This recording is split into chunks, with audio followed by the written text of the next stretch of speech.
cause absolute chaos. Being a hunter, you can control exactly where you want to see your enemies, but as a warlock, you pretty much have to fear them around, and you always have the actual... you have the possibility of that one mob running into 2 or 3 other mobs, and they all come back to you. And if you're not aware of your surroundings and aware of that happening, suddenly you have 5 mobs on you, and you're dead, right?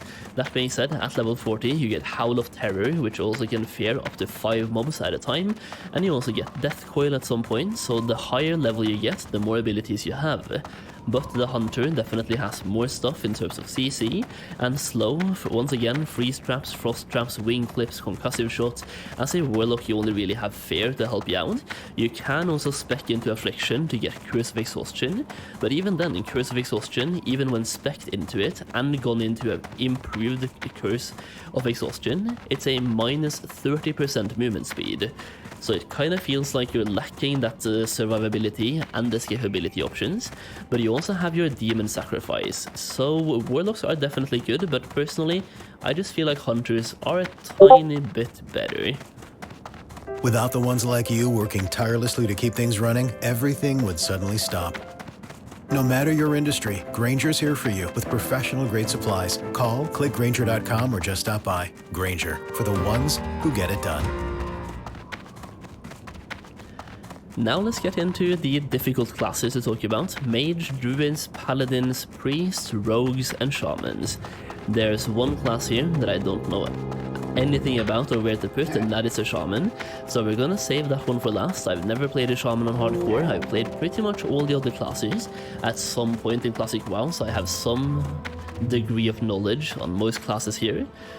Let me just turn down the music a little bit again. So here we go. Let's talk about the paladin. So, paladins I want to put pretty high on this tier list, to be honest. Paladins have a lot of stuff.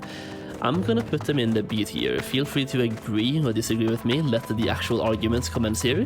But paladins for me, based on this tier list, you have hunter, warlock, paladin, and then warrior. I kinda don't want to put anything into the tiers of hunters and warriors. I'm going to be putting some classes next to each other now, but paladins for me will be B tier.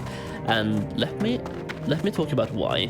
Paladins, they feel very bad to play, and they feel very slow. They are very slow, but slow and steady wins the race, right? You have access to some damaging abilities, not the best ones, but you have quite a few of them. You also have both ranged and melee abilities. You have a lot of self-healing options. You also have Blessing of Protection. You also have Shield, Divine Shield, Bubble, you can call it, whatever. Lay on Hands, another one right there. Huge life-saving abilities available to you.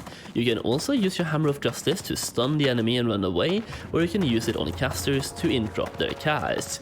You also have access to tanking, DPSing, or healing, all of which can be done in dungeons or solo, basically. You have a huge toolkit available to you that you can use, and put it this way, if you use a